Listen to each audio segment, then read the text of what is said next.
Hello बच्चों। Good morning, good afternoon, good night. जिस वक्त पे आप ये वीडियो देख रहे हैं, आई होप कि आप सबकी पढ़ाई अच्छी चल रही होगी। और so without any delay let's start our chapter. और ये बॉडी फ्लूइड्स एंड सर्कुलेशन का fifth lecture, I think yes fifth lecture है। तो इसमें आज हम लिम्फ टिश्यू के बारे में बात करेंगे और सर्कुलेटरी पाथवेज के बारे में पढ़ेंगे, ठीक है। तो and you know this is US प्यारा सा ब्यूटीफुल सा चैनल फिजिक्स वाली। तो चलो शुरू करते हैं लिम्फ टिश्यू फ्लूइड से, ठीक है। लिम्फ क्या है? हमने देखो पिछले लेक्चर में हमने क्लॉटिंग ऑफ ब्लड, ग्रुपिंग्स वगैरह ये सब कर लिया हमने कवर। आई होप आप रिवाइज करते रहिए इसको, नहीं तो भूल जाएंगे, ठीक है। वीडियो देखें, रिवाइज करें, पढ़ें, अच्छी तरह समझें, ठीक है, फिर अगले टॉपिक को करें। तो लिम्फ क्या है? लिम्फ एक टिश्यू फ्लूइड है, okay. As the blood passes through the capillaries in tissues, some water along with many small water soluble substances move out into the spaces between the cells of tissues, leaving the larger proteins and most of the formed elements in the blood vessels. कि देखो, जब blood pass देखो, जो blood जो है वो capillaries से पास करता है, कैपिलरीज से टिश्यू में जाता है, वी नो ऑल दैट, ठीक है। ब्लड कैपिलरी से टिश्यू में जाता है, तो उसके साथ कुछ वाटर चला जाता है और वो कुछ स्मॉल जो वाटर सॉल्युबल सब्सटेंसेस होते हैं वो चले जाते हैं। कुछ वाटर जाएगा तो वाटर में जो कुछ सब्सटेंसेस सॉल्युबल होंगे वो जाएंगे, छोटे छोटे जाएंगे, ठीक है। वो बाहर जाएंगे, कहाँ जाएंगे? वो सेल्स के बीच में, जो टिश्यूज़ किससे बना है? सेल्स, टिश्यूज़ में जो सेल्स होंगे, सेल्स के बीच का जो स्पेस होगा वहाँ पे वो फ्लूइड जाएगा।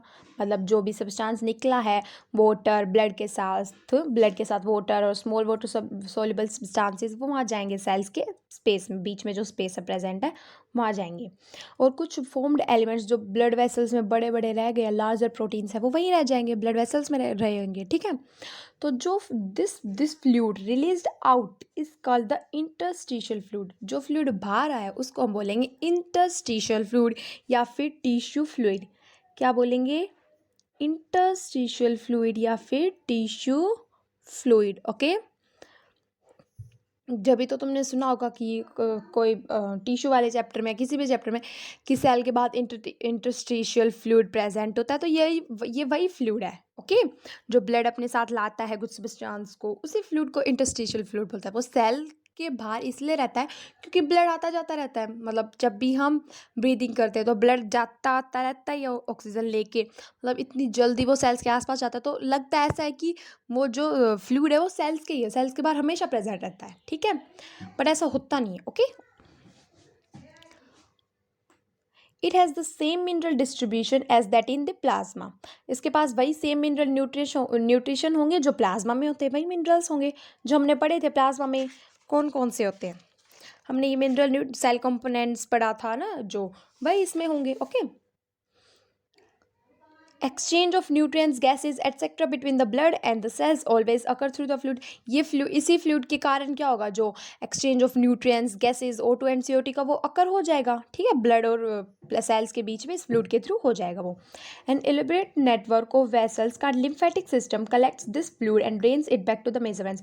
फिर क्या होगा? एक एलिबरेट, बहुत सारी वेसल, मतलब कि कैपिलरीज का एक ना बना होगा, मतलब नेटवर्क ऑफ वेसल्स का नेटवर्क से एक लिम्फेटिक सिस्टम बनेगा जो कि इस फ्लूइड को वापस लेके जाएगा और मेजर जो वेन, उसी वेन में छोड़ देगा। मतलब जो वेन ब्लड लेके जाएगी ना, डीऑक्सीजनेटेड ब्लड, पहले ऑक्सीजनेटेड ब्लड आया था, ऑक्सीजनेटेड ब्लड ने आके उस ब्लड को, फ्लूइड को बाहर निकाला, ऑक्सीजन दे दी, अब वो बाद में वो डीऑक्सीजनेटेड ब्लड वेन के थ्रू चला जाएगा और उसको, उस फ्लूइड को कौन वापस उस वेन में डालेगा? लिम्फेटिक सिस्टम डालेगा, ठीक है। lymphatic system collect this fluid and drains it back to the major veins, okay. The fluid present in the lymphatic system is called the lymph. जो lymphatic system, एक lymphatic system को एक तुम room की तरह मान लो, ठीक है। मान लो कि ब्लड कैपिलरीज है, उनसे नेटवर्क ऑफ ब्लड आया और लिम्फेटिक सिस्टम में ले गया, मतलब किसी एक रूम में ले गया, और उस रूम में मान लो कोई फ्लूइड प्रेजेंट है, उस फ्लूइड का हमने नाम दे दिया लिम्फ, ठीक है।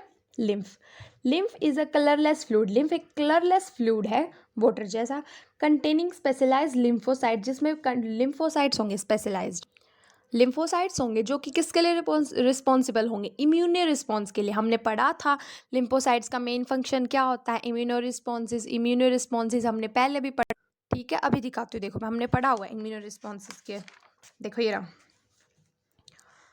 Lymphocytes are of two major B and T, दो टाइप्स के होते हैं लिम्फोसाइट्स। तो ये are responsible for immuno response of the body, ये इम्यूनो रिस्पॉन्स के लिए रिस्पॉन्सिबल होते हैं। ठीक है, इसको अंडरलाइन कर देती हूँ मैं। lymph which are responsible for immune responses of the body.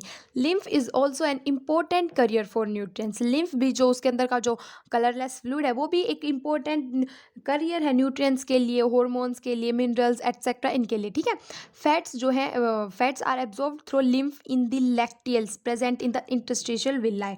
जो फैट्स जो हैं वो lymph के द्वारा एब्जॉर्ब हो जाएंगे, और किस में एब्जॉर्ब होंगे, लैक्टियल्स में, जो कि इंटरस्टिशियल विलाई में प्रेजेंट होते हैं। अब लैक्टियल्स क्या होते हैं मैं अभी तुम्हें दिखाती हूँ। देखो 16 चैप्टर में डाइजेशन एंड अब्जॉर्प्शन वाले चैप्टर में दिया हुआ है। देखो ये विलाई का, तो देखो ये विलाई है, ये विलाई है, इस विलाई के अंदर ये नेटवर्क ऑफ कैपिलरीज है। ओके, और देखो ये जो बीच में ये दिखाया हुआ है, ये क्या है, ये है लैक्टियल, इसके अंदर भी अंदर है।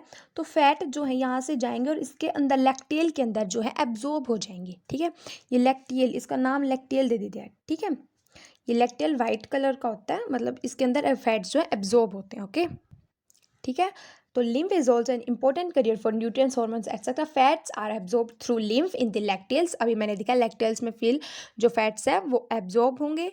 ठीक है, लिम्फ के द्वारा होंगे, लिम्फ उनको लेके जाएगा, विलाई में लेके जाएगा। मतलब कि लिम्फ क्या, विलाई कहाँ प्रेजेंट है, कहाँ प्रेजेंट होगी विलाई, हमारे जहाँ पे ये स्मॉल इंटेस्टाइन, स्टमक की लेयर पे तो नहीं होती है, स्मॉल इंटेस्टाइन की जो आउटर इनर लेयर होती है, इनर लेयर मुकोसा, वहाँ पर भी विलाई प्रेजेंट होंगे। तो वो लास्ट सेक्शन दिखा रहता है विलाई का, कि विलाई अंदर कैपिलरीज जाई होती है, फिर उसके अंदर लैक्टियल्स प्रेजेंट होता है, तो उसके लैक्टियल्स के अंदर फैट जो है एब्जॉर्ब होता है। ओके, विलाई के अंदर, ये याद रखना इंपॉर्टेंट। तो वहाँ तक उसको लेके भी लैक्टियल्स लिम्फ जाता है। ठीक है, मैं अब तुम्हें डायग्राम के थ्रू शो करके दिखाती हूँ कि कैसे ये लिम्फेटिक सिस्टम काम करता है। देखो ये आर्टरी है, आर्टरी, और ये कोई भी ऑर्गन है, मान लो कोई भी ऑर्गन है जिसको ऑक्सीजन प्रोवाइड करनी है इसको। अब आर्टरी रेड ब्लड सेल्स पे अपने हीमोग्लोबिन होगा जिससे क्या ऑक्सीजन अटैच होगी। तो मान लो वो फ्लूइड बाहर आया, फ्लूइड के मतलब कि ब्लड बाहर आया, ब्लड के साथ कुछ वाटर सोल्यूबल सब्सटेंसेस बाहर आए, और ये बाहर मतलब सेल्स हैं जो ऑक्सीजन बाहर आई है। मान लो ये रेड है, ये ऑक्सीजन जो है बाहर आई है। अब ये ऑक्सीजन तो जो है मतलब कि सेल्स ने ले लिया, अब जो वापस जो फ्लूइड है वो वापस भी ब्लड में जाना है, तो यहाँ से वापस नहीं जाएगा क्योंकि बाहर भी बहुत ज़्यादा सब्सटेंसेस हैं, तो वो बाहर नहीं जाएगा। और मैंने ये भी बताया था कि मतलब ब्लड में जो वाटर भी होता है ना, बहुत ज़्यादा वाटर होता है, तो वाटर ज़्यादा बाहर नहीं आना चाहिए, तो वो उस वाटर को ज़्यादा बाहर नहीं आने देता, उसको कौन प्रिवेंट करता है, एल्ब्यूमिन। एल्ब्यूमिन देखो अभी दिखाती हूँ, एक सेकेंड, ये रहा albumin maintain osmotic balance of blood, मतलब कि कैपिलरी से ब्लड को बाहर नहीं आने देता। वो यही कहा था कि यहाँ से जो एल्ब्यूमिन है वो ज़्यादा वाटर को बाहर नहीं आने देता, बस ब्लड और ऑक्सीजन और कुछ जो छोटे छोटे सेल कंपोनेंट्स होंगे वाटर सॉल्युबल उनको बाहर आने देता, बस बहुत स्मॉल अमाउंट ऑफ वाटर है क्यों आता है। ठीक है, तो अब देखो ये नेटवर्क ऑफ कैपिलरीज होगा यहाँ से ऑर्गन से, तो ये नेटवर्क ऑफ कैपिलरीज जाएगा लिम्फेटिक सिस्टम में। ये लिम्फेटिक सिस्टम इसको रूम की तरह मतलब जो हमने सपोज किया कि रूम की तरह, तो ये पूरा इस पूरे सिस्टम को लिम्फेटिक सिस्टम बोला है। और ये मान लो यहाँ पे एक लिम्फ है, लिम्फोसाइट्स है यहाँ पे, क्या ये लिम्फोसाइट है, और इस लिम्फोसाइट के अंदर है लिम्फ फ्लूइड प्रेजेंट है। ठीक है, लिम्फ फ्लूइड प्रेजेंट है।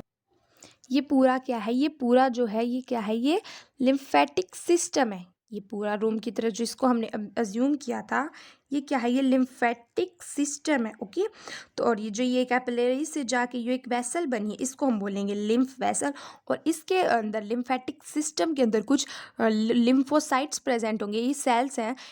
ओके, और कुछ लिम्फोनोड्स प्रेजेंट होंगे। ठीक है, इन लिम्फोसाइट्स को बी एंटी लिम्फोसाइट्स भी बोला जाता है।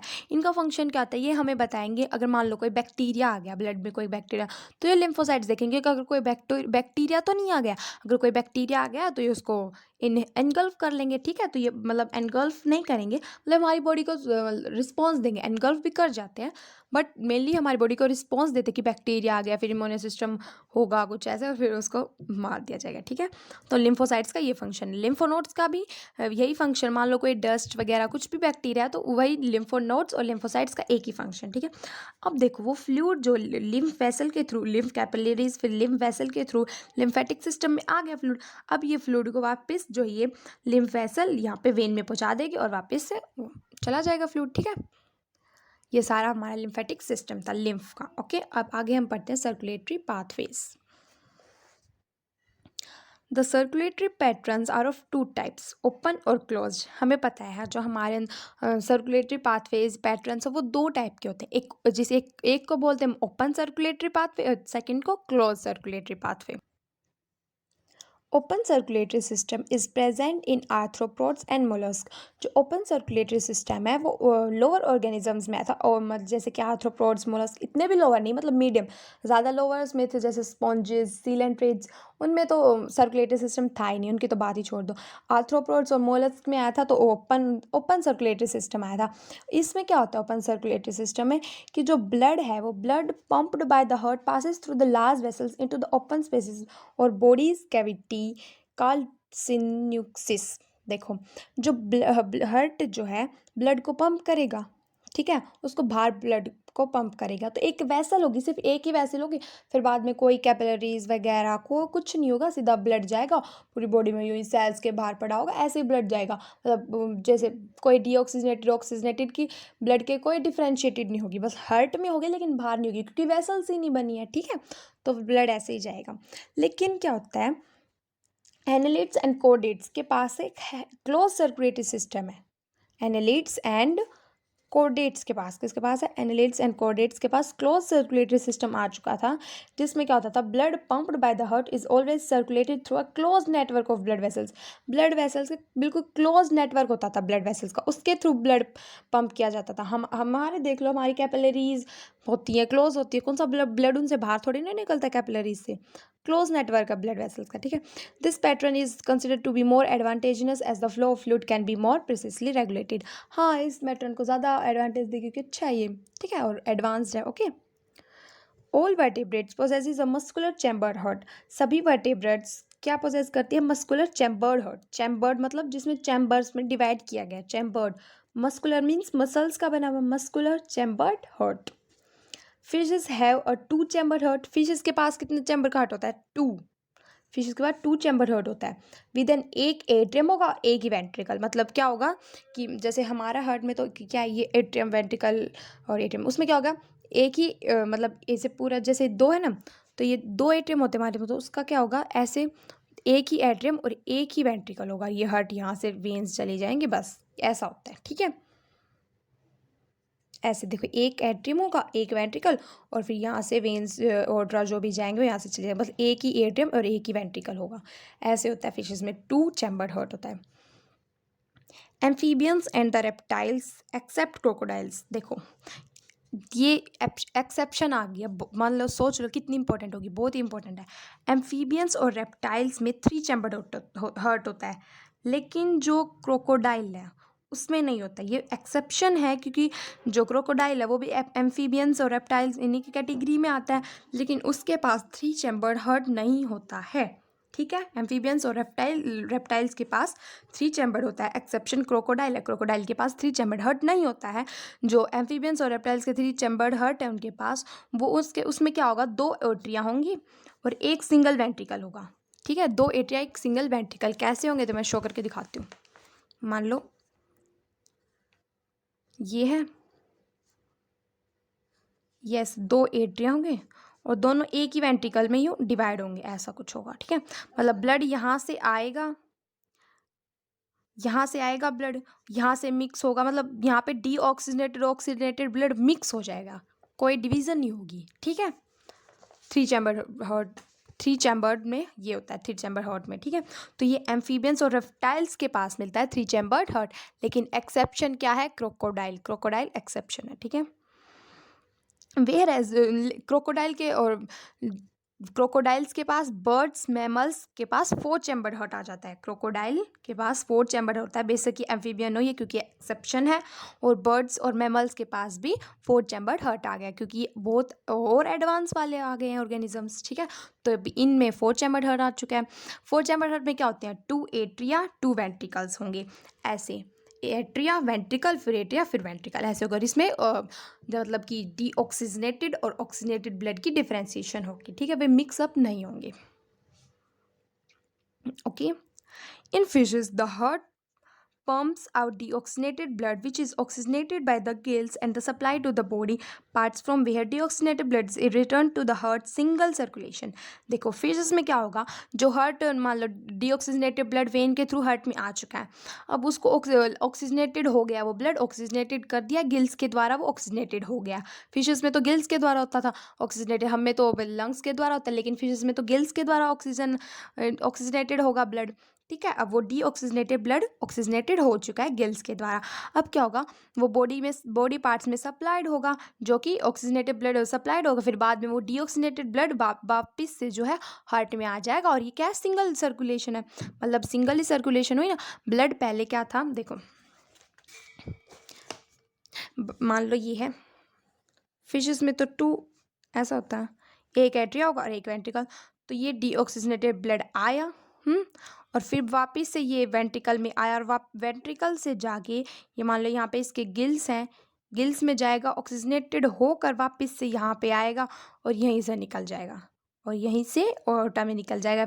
ये वेन से आएगा यहाँ से और ये ओर्टा से निकल जाएगा, ठीक है। तो मतलब सिंगल सर्कुलेशन ही, आया निकल गया वापस, वैसे तो नहीं है, थोड़ा मतलब वापस आया। हमारे अंदर क्या होता है, देखो ये गिल्स, हमारे अंदर क्या होता है, ये ओर्टा है, ये वेंट्रिकल है मान लो हमारे, तो यहाँ से ओर्टा में आएगा वेंट्रिकल में, फिर वापस जाके फिर ओर्टा में वेंट्रिकल में फिर जाता है, ये डबल सर्कुलेशन है हमारे में। लेकिन इनमें ऐसा नहीं होता है, जो बताया था ऐसे नहीं होता है, जो बताया ऐसा फिशेस में नहीं होता। फिशेस में क्या होगा, ये एट्रिया है, ये वेंट्रिकल है, ब्लड आया, डीऑक्सीजनेटेड ब्लड आया, यहाँ गिल्स होंगे जहाँ से ऑक्सीजन आ जाएगी, सीधा फिर इसमें आके सीधा निकल जाएगा, और यहाँ से गिल्स, यहाँ पे गिल्स होंगे और ऑक्सीजनेटेड होके निकल जाएगा। बस ये सिंगल सर्कुलेशन होगी, ब्लड आया और यहाँ पे लिम वो होंगे गिल्स, यहाँ ऑक्सीजनेटेड होके निकल जाएगा, सिंगल सर्कुलेशन होगी।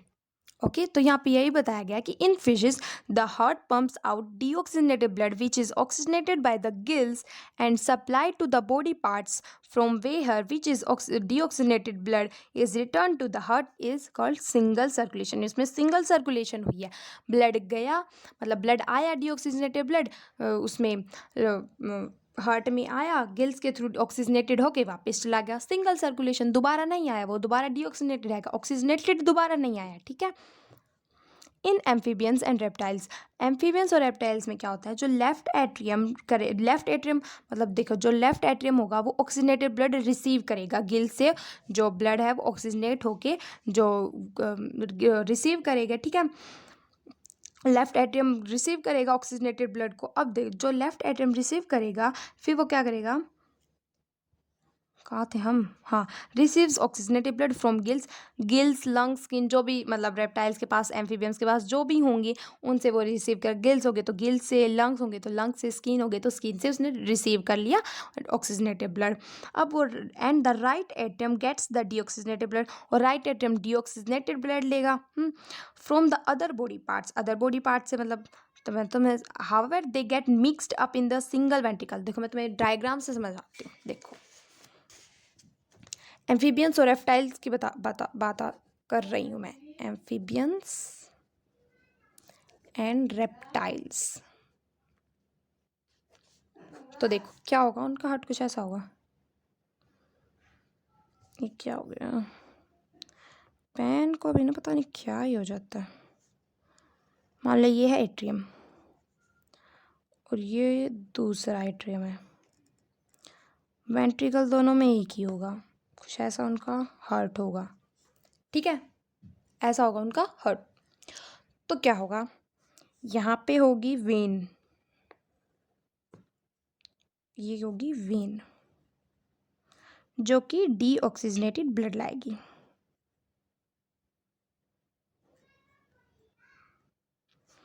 यहाँ से जाएगी ऑर्टा,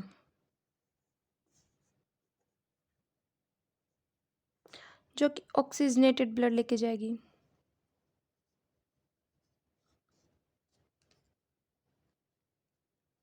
ठीक है, ठीक है। तो अब क्या होगा, यहाँ से डीऑक्सीजनेटेड ब्लड आया, मतलब यहाँ बॉडी पार्ट्स थे, यहाँ पे टिश्यूज थे, उन्होंने ऑक्सीजन यूज़ कर ली और ये इस ब्लड को जो है भेज दिया यहाँ पे। ठीक है, तो इस ब्लड को यहाँ पे भेज दिया है वेन के थ्रू, डीऑक्सीजनेटेड ब्लड आ गया। तो ये डीऑक्सीजनेटेड ब्लड किस में आया है, ये क्या है, राइट ओट्रियम, राइट ओट्रियम में आ चुका है। राइट ओट्रियम से गया वो वेंट्रिकल, वेंट्रिकल तो एक ही है, लेफ्ट राइट कुछ नहीं होगा, वेंट्रिकल में गया। अब वेंट्रिकल से वो क्या है, यहाँ से एक जाएगी आर्टरी जाएगी या वेन, जो कि गिल्स होंगे तो गिल्स, मान लो यहाँ पे लंग्स है तो लंग्स के पास जाएगी, गिल्स होंगे तो गिल्स के पास जाएगी, किसी के पास भी जाएगी, और वहाँ से ऑक्सीजनेटेड ब्लड ला के किस में डालेगी, इसमें राइट वेंट्रिकल में डालेगी। ठीक है, ऑक्सीजनेटेड ब्लड वेंट्रिकल में डालेगी, मतलब कि यहाँ पे डीऑक्सीजनेटेड ब्लड यहाँ से आ रहा है और फिर यहाँ से वेन में जाके ऑक्सीजनेटेड ब्लड आ रहा है, तो मिक्सअप हो रहा है यहाँ पे, डीऑक्सीजनेटेड ब्लड और ऑक्सीजनेटेड ब्लड दोनों क्या हो रहे हैं, मिक्सअप हो रहे हैं। ठीक है, तो अब ये दोनों मिक्सअप हो रही है और फिर बाद में यहाँ से जो ऑक्सीजनेटेड ब्लड होगा वो जाएगा यहाँ पे लेफ्ट एट्रियम में, मिक्सअप हो रहे हैं। इसका मतलब ये नहीं कि वो बिल्कुल मिक्स हो जाएगा डीऑक्सीजनेटेड ब्लड भी साथ, मतलब मिल जा रहे हैं, कहीं यहाँ पे कोई सेपरेशन नहीं है, लेकिन ये नहीं होगा कि डीऑक्सीजनेटेड ब्लड जाएगा वही, मतलब थोड़ी बहुत सेपरेशन होगी, ज़्यादा नहीं होगी। ओके, लेफ्ट एट्रियम में जाएगा ऑक्सीजनेटेड ब्लड, फिर ओटा के थ्रू बॉडी पार्ट्स में जाएगा और फिर वापस से डीऑक्सीजनेट होके वापस से राइट ओट्रियम में, राइट ओट्रियम से वेंट्रिकल से पल्मोनरी वेन से लंग्स गिल्स में, और फिर लंग्स गिल्स से वापस यहाँ पे वेंट्रिकल में आएगा, वेंट्रिकल से और जो ऑक्सीजनेटेड ब्लड होके आया तो वो लेफ्ट एट्रियम में जाएगा, लेफ्ट एट्रियम से ओटा के थ्रू बॉडी टिश्यूज में जाएगा और वापस से यही प्रोसेस रिवर्सिबल होगी। ओके, तो ये हमने देखा कि एम्फीबियंस और रेप्टाइल्स में कैसे होता है। ठीक है, in amphibians and reptiles the left atrium receives oxygenated blood from the gills lungs skins. ठीक है, हमने अभी देखा, and the right atrium gets the deoxygenated blood from the other outer parts. ठीक है, however they get mixed up in the single ventricle which pumps out mixed blood। ठीक है, लेकिन ये क्या है, जो वेंट्रिकल में मिक्स हो जाएंगे और जो कि मिक्स अप ब्लड, मतलब थोड़ा बहुत डीऑक्सीजनेटेड, ज़्यादा तो ऑक्सीजनेटेड ब्लड ही जाएगा, क्योंकि हमें लेफ्ट एट्रियम से ऑर्टा में ऑक्सीजनेटेड ब्लड जाना है, लेकिन थोड़ा बहुत जो है डीऑक्सीजनेटेड भी उसके साथ ही जाता है, मिक्सअप हो जाता है, इसलिए इस प्रोसेस को हम बोलेंगे इनकम्प्लीट डबल सर्कुलेशन। किस में होती है ये, एम्फीबियंस एंड रेप्टाइल्स में। किस में होती है, एम्फीबियंस एंड रेप्टाइल्स में इनकम्प्लीट डबल सर्कुलेशन होती है। फिजिक्स में कौन सी होती है, सिंगल सर्कुलेशन होती है। ठीक है, रिमेंबर, याद रखना है इसको, रिमेंबर दिस। ओके, फिर अब आगे बढ़ते हैं हम, और जो एडवांस ऑर्गेनिजम्स आए जैसे बर्ड्स और मैमल्स। तो बर्ड्स और मैमल्स में क्या होता है, oxygenated and deoxygenated blood received by the left and right atria. जो ऑक्सीजनेटेड और डीऑक्सीजनेटेड ब्लड है वो लेफ्ट और राइट एट्रिया के साथ मतलब कि रिसीव किया जाएगा, मतलब ऑक्सीजनेटेड ब्लड को तो लेफ्ट एट्रिया रिसीव करेगा और डीऑक्सीजनेटेड ब्लड को राइट एट्रिया रिसीव करेगा, फिर पास करेगा ventricles of the same sides, मतलब दोनों के अलग अलग वेंट्रिकल्स होंगे, दो वेंट्रिकल्स होंगे। The ventricles pump it out without any mixing up, वहाँ पे कोई मिक्सिंग अप नहीं होगी, सेपरेशन होंगे, क्योंकि दो वेंट्रिकल्स प्रेजेंट होंगे। That is two separate circulatory pathways are present in these organisms, hence these animals have double circulation। और इसी कारण इनके पास डबल सर्कुलेशन होगी। कैसे होगी वो मैं तुम्हें दिखाती हूँ। देखो, ह्यूमन हार्ट में क्या होता है, देखो जैसे ये आर्टरिया है तो इसका अलग वेंट्रिकल होगा, और फिर यहाँ पे ये मान लो दूसरा एट्रिया है और इसका अलग वेंट्रिकल होगा, तो इन दोनों में कोई सेपरेशन नहीं है। ठीक है, और ये कुछ ऐसे इसके अंदर बंद होंगे ऐसे हार्ट में, इनके अंदर कोई सेपरेशन नहीं है। तो यहाँ से मान लो, एक सेकेंड मैं पेन बदल लेती हूँ, एक पेन। तो क्या होगा, देखो यहाँ ये होगी वेन, यहाँ से वेन आ रही होगी जो कि डीऑक्सीजनेटेड ब्लड लाएगी। ठीक है, और यहाँ से जाएगी ऑर्टा,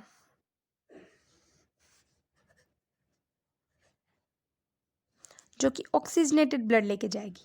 ओके, अब देखो यहाँ पे मान लो बॉडी सेल्स हैं, टिश्यूज हैं, जो भी हैं, तो यहाँ से वेन गई,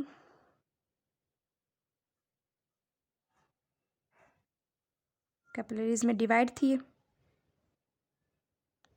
ठीक है, अब ये वेन बन के चलेगी और यहाँ से ये ऑर्टा,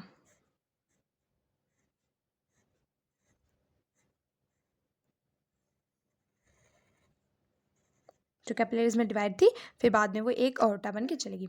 तो अब देखो यहाँ से ये ऑक्सीजन यूज़ करके सेल्स डीऑक्सीजनेटेड ब्लड भेजेंगे, वेन के थ्रू जाएगा, किस में जाएगा ये, राइट एट्रियम में। राइट एट्रियम में गया ब्लड। अब राइट एट्रियम से यहाँ पे वॉल्व्स होंगी जो मैं आगे अगले लेक्चर में डिस्कस करूँगी, अभी मैं तुम्हें बेसिक बता रही हूँ कैसे होगा। राइट एट्रियम से ब्लड जाएगा वेंट्रिकल में, फिर वेंट्रिकल से यहाँ पे होगी पल्मनरी वेन, ओके। ये होगी पल्मनरी वेन, नहीं आर्टरी, सॉरी पल्मनरी आर्टरी होगी ये, पल्मनरी आर्टरी। पल्मनरी आर्टरी फिर क्या करेगी, लंग्स में लेके जाएगी। मान लो ये यहाँ पे हमारे यहाँ लंग्स, तो इन लंग्स में जाएगी, ऑक्सीजनेटेड ब्लड होगा और फिर यहाँ से ये वापस इसमें आएगी। क्या है ये, लेफ्ट एट्रियम में आएगी। और जो आएगी ये, इसको क्या बोलेंगे हम, इसको बोलेंगे पल्मनरी वेन। पल्मनरी वेन हम किसके लिए वर्ड यूज़ करते हैं, लंग्स के लिए। मैंने पिछले चैप्टर में बताया, लंग्स वाले चैप्टर में पल्मनरी वर्ड लंग्स के लिए यूज़ करते हैं। और जो लेके जाएगी पल्मनरी आर्टरी, लंग्स के में लेके जाएगी जो डीऑक्सीनेटेड ब्लड, और जो ऑक्सीनेटेड ब्लड लाएगी लंग्स से उसको पल्मनरी वेन बोलेंगे। अभी लेफ्ट एट्रियम में लाई, अब लेफ्ट एट्रियम में लाई अब ब्लड, और फिर लेफ्ट एट्रियम से किस में आएगा ब्लड, ये क्या है, वेंट्रिकल है ना, ये कौन सा वेंट्रिकल, लेफ्ट वेंट्रिकल में लाई, और यहाँ पे राइट वेंट्रिकल, ठीक है। तो लेफ्ट वेंट्रिकल में लाई, अब लेफ्ट वेंट्रिकल से यहाँ से ये वापस जाएगा अओर्टा में, ठीक है, ये अओर्टा में जाएगा। ये जो पल्मनरी वेन है ना, ये यहाँ से ब्लड को लाएगी, यहाँ से मतलब सीधा वेंट्रिकल में डालेगी, एट्रियम में नहीं डालेगी। मैं इसको किसी, देखो ग्रीन पेन से शो करके दिखा रही हूँ। मान लो पल्मनरी वेन है, ये पल्मनरी आर्टरी है ये, जो कि लंग से ऑक्सीजनेटेड ब्लड ला रही है। तो ये किस में लाएगी, सीधा वेंट्रिकल में लाएगी, लेफ्ट एट्रियम में नहीं लाएगी, सीधा वेंट्रिकल में लाएगी, वेंट्रिकल में डाल देगी ब्लड को, और फिर वेंट्रिकल से वो ब्लड लेफ्ट एट्रियम में जाएगा, और लेफ्ट एट्रियम से जाएगा ऑर्टा में, और ऑर्टा से ऑर्गन्स, और फिर बॉडी ऑर्गन्स में जाएगा, ऐसे होगा, ठीक है। मैं फिर से एक्सप्लेन करती हूँ इसको। देखो ये बॉडी, हमारी बॉडी टिश्यूज़ है, तो इन्होंने क्या किया, डीऑक्सीजनेटेड ब्लड को वेन के थ्रू भेजा। ये वेन से आया, वेना कावा से राइट एट्रियम में आया, राइट एट्रियम से राइट वेंट्रिकल में आया, राइट वेंट्रिकल से पल्मनरी आर्टरी के थ्रू लंग्स में जाएगा, लंग्स में जो डीऑक्सीजनेटेड ब्लड वो ऑक्सीजनेटेड होके फिर लेफ्ट वेंट्रिकल में आएगा, लेफ्ट वेंट्रिकल से लेफ्ट एट्रियम में जाएगा, लेफ्ट एट्रियम से ऑरोटा में वापस बॉडी टिश्यूज से, और फिर यही प्रोसेस चलता रहेगा, ठीक है। Let us study the human circulatory system. तो ह्यूमन सर्कुलेटरी सिस्टम हम अगले वीडियो में पढ़ेंगे, और आज ये हमारा वीडियो यहीं पर ख़त्म होता है। तो अगर आपको वीडियो अच्छा लगे तो लाइक करना मत करना, वो आपकी सोच है, आप करना है तो करो, नहीं करना तो नहीं करो, ठीक है। बट पढ़ाई करते रहें हमेशा, और कोई भी डाउट हो तो कमेंट सेक्शन में ज़रूर लिखें, मैं ज़रूर रिप्लाई करूँगी, ठीक है। कोई भी डाउट हो, स्किप नहीं करनी चाहिए डाउट, ठीक है। मैं हर बार बोलती हूँ डाउट स्किप ना करो। तो पढ़ते रहो, all the very best. Hello बच्चों, good morning, good afternoon, good night, जिस टाइम भी आप ये वीडियो देख रहे हैं। कैसे आप सब बढ़िया, ठीक है सब। तो आज हमारा बॉडी फ्लूइड्स एंड सर्कुलेशन का ये हम 6th लेक्चर लाए हैं, ओके। 6th लेक्चर है ये, और इसमें आज हम ह्यूमन सर्कुलेटरी सिस्टम डिस्कस करेंगे। ह्यूमन सर्कुलेटरी सिस्टम हम इसमें डिस्कस करेंगे।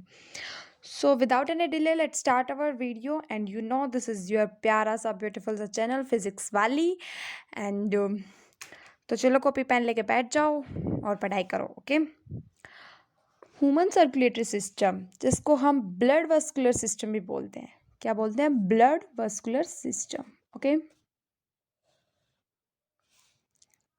Consist of muscular chambered heart, muscular chambered heart है इसमें, मतलब मस्कुलर मसल्स भी और चैम्बर्ड में डिवाइड है, ओके। 4 चैम्बर्ड हार्ट है। A network of closed branching blood vessels and bloods the fluid which is circulated. A network है, close branching blood vessels का नेटवर्क है, ठीक है, जिसमें से ब्लड फ्लूइड जो है सर्कुलेट होते हैं, okay. Heart, the मेसोडर्मली derived means mesoderm, 3 layers पता है, याद है, एक्टोडर्म सबसे अंदर वाली होती है एंडोडर्म, देन फिर मीजोडर्म एंड देन एक्टोडर्म। तो जो बीच वाली मिडल लेयर जिसको मीजोडर्म बोलते हैं, ये हार्ट उससे डिराइव है, mesodermally derive. Okay, this is very important. Okay, mesodermally derive. Okay, it is situated in the thoracic cavity. Thoracic cavity में सिचुएटेड होते हैं। थोरेसिक कैविटी कौन सी? जो हमारे नेक रीजन से नीचे होते हैं और डायफ्राम से ऊपर जो रीजन आता है उसको हम बोलते हैं थोरेसिक कैविटी। तो वहाँ पर हमारा हार्ट मिडल में प्रेजेंट होता है, स्लाइटली टिलेटेड टू द लेफ्ट, हल्का सा लेफ्ट में होता है, नहीं तो मिडल में होता है। ठीक है, thoracic cavity in between two lungs, two lungs के बीच में होता है, बस थोड़ा हल्का सा क्या लेफ्ट की साइड होता है। Okay, it has the size of a clenched fist. देखो, क्लेंच्ड फिस्ट का, क्लेंच्ड का मतलब है क्लोज, इसका साइज है ना, मतलब क्लोज्ड फिस्ट मतलब मुट्ठी, अपने हाथ को ऐसे क्लोज कर लो।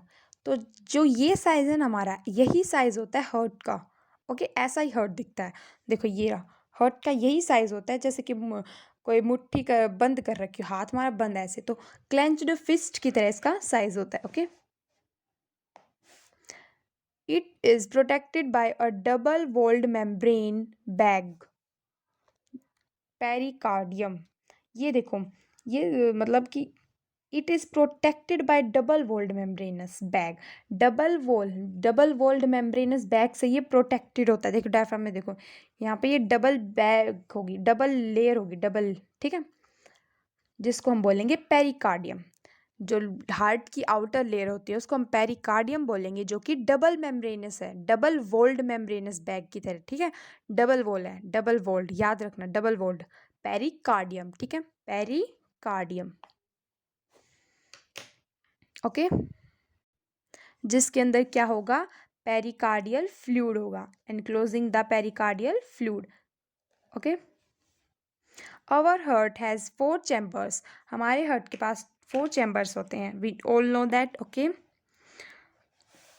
our heart has 4 chambers. Okay, two relatively small upper, दो तो अपर वाले होंगे जिन्हें हम एट्रिया बोलेंगे, और दो होंगे नीचे वाले जिन्हें हम वेंट्रिकल्स बोलेंगे। A thin muscular wall called the inter atrial septum separates the right and left atria. एक यहाँ इनके अंदर थिन, देखो थिन मस्कुलर वॉल होती है जिसे हम बोलते हैं इनर एट्रियल सेप्टम। यहाँ पे एक थिन मस्कुलर वॉल होगी यहाँ पे, जो कि एट्रिया को डिवाइड सेपरेट कर रही होगी, लेफ्ट और राइट एट्रिया को सेपरेट कर रही होगी। उनके बीच में एक थिन मस्कुलर वॉल होगी जिसको हम बोलेंगे इंटर एट्रियल सेप्टम। एट्रियल के बीच में है तो इसलिए inter atrial septum. whereas the thick, okay, thick walled, the interventricle septum separates the left and right ventricles। और ventricles को जो सेपरेट कर रही होगी वो होगी थिक। देखो ये दिख रही है, ये जो ये रीजन है ना, ये पूरा रीजन क्या है, ये इंटरवेंट्रिकल सेप्टम, और ये बहुत थिक है। लेकिन जो एंट्रियल के बीच में होता है वो तो थिन होती है। ठीक है, एंट्रियल एट्रियल सेप्टम थिन होती है, और जो इंटरवेंट्रियल सेप्टम है वो थिक होती है। ओके, इंटर एट्रियल सेप्टम तो थिन होती है और इंटरवेंट्रिकल सेप्टम थिक होती है। Okay, the atrium and ventricle of the same side are also separated by a thick fibrous tissue called the atrioventricle septum। देखो, जो एट्रिया और वेंट्रिकल हैं, दोनों साइड के जो एट्रिया और वेंट्रिकल है वो भी एक थिक फाइब्रस टिश्यू से सेपरेटेड है, जिसको हम बोलेंगे एट्रियोवेंट्रिकल सेप्टम। एट्रियो मतलब एट्रिया, वेंट्रिकल मतलब वेंट्रिकल, मतलब वेंट्रिकल, मतलब इन दोनों को सेपरेट, एट्रिया और वेंट्रिकल के बीच वाली सेप्टम, तो उसको बोलेंगे एट्रियोवेंट्रिकुलर सेप्टम, जो एट्रिया और वेंट्रिकल को सेपरेट कर रही है। However, each of these septa are provided with an opening through which the two chambers of the same side are connected. The opening between the right atrium and the left ventricle is guarded by a wall formed by the 3 muscular flaps or cups, the tricuspid valve, whereas a bicuspid और middle valve guards the opening between the left atrium and the left ventricle. इस पे यहाँ पे ये जो इसमें lines में क्या दिया हुआ है, ये दिया हुआ है कि देखो एट्रियल और एट्रियल के बीच में जो मिलेगी हमें मेम्ब्रेन, उसको तो बोला इंटरएट्रियल सेप्टम, और वेंट्रिकल को जो सेपरेट करिए वो इंटरवेंट्रिकल सेप्टम, ये हमने देख लिया पहले। और एट्रियल और वेंट्रिकल को जो यहाँ से सेपरेट करी उसको बोला हमने इन एट्रियो वेंट्रिकुलर सेप्टम। अब देखो इनके बीच में ये कह रहे हैं कि ओपनिंग भी है, ये दोनों कनेक्टेड भी हैं, कुछ वॉल से कनेक्टेड है ना। द ओपनिंग बिटवीन जो राइट एट्रियम और right ventricle, right atrium and right ventricle के बीच में जो ओपनिंग है वो किसके द्वारा गार्डेड है, एक वोल्व के द्वारा गार्डेड है। ठीक है, valve form three muscular flaps और कर्व से बनी हुई है। देखो जो वोल्व है ना वो ऐसी है, देखो मैं तुम्हें ड्रॉ करके दिखाती हूँ, डायग्राम ड्रॉ करती हूँ। मान लो ओके, एक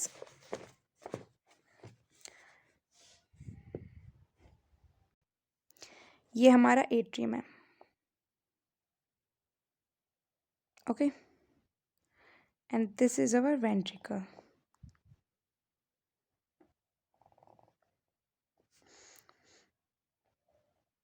This is our left atrium and this is left atrium. Sorry, left ventricle. Left atrium, left ventricle. Okay. और ये ऐसे डबल लेयर पेरिकार्डियम से क्लोज है, डबल है, double wall layer.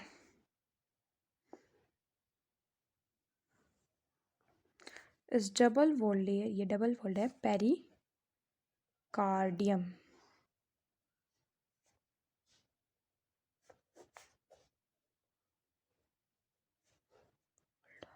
Layer, okay, this is left ventricle,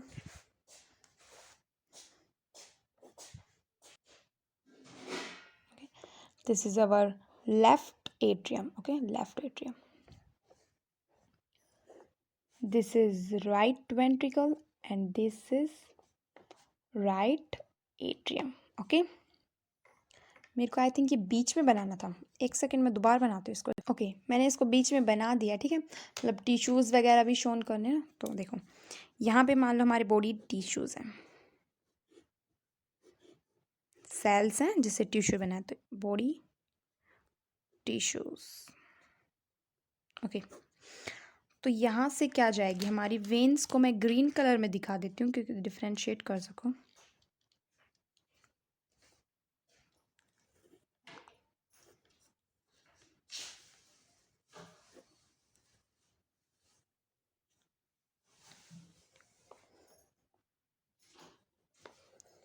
जाएगी right atrium में जाएगी, okay, ये वेन जाएगी राइट एट्रियम में, ओके। तो यहाँ पे देखो वॉल्स होंगी,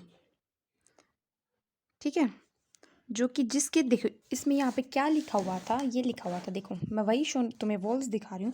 the opening between right atrium and right ventricle, okay, the opening between right atrium and right ventricle is guarded by a valve formed by the three muscular flaps, जो three muscular flaps की बनी है जिसे हम cusp बोलेंगे, उस valve का नाम है ट्राइकस्पिड वॉल्व, ट्राइकस्पिड वॉल्व। देखो इधर ट्राइकस्पिड वॉल्व ऐसी होगी, ये होगी और इस पर थ्री फ्लैप्स होंगे, यूं यूं और एक होगा यूं बीच में ऐसे। तो देखो जब ये फ्लैप्स ये अभी ओपन दिखाएं, क्लोज होना होगा तो जैसे ये फ्लैप्स है तो ये फ्लैप्स माने ओपन फ्लैप्स मैंने ऐसे दिखा दिए, ये ओपन फ्लैप्स ऐसे दिखा दिए। तो इनको क्लोज होना होगा तो कैसे होंगे, ये क्लोज हो जाएंगे, तीनों जो ये हैं ये क्लोज हो जाएंगे, ये ऊपर वाला अंदर की तरफ और ये जो बाहर वाला है ये भी यूं क्लोज हो जाएंगे, क्लोज फ्लैप्स हो जाएंगे, ठीक है। ये मैंने अभी ओपन थे क्लोज, तो उस क्लोज होने के बाद जो ब्लड एंटर नहीं कर पाएगा उसके अंदर,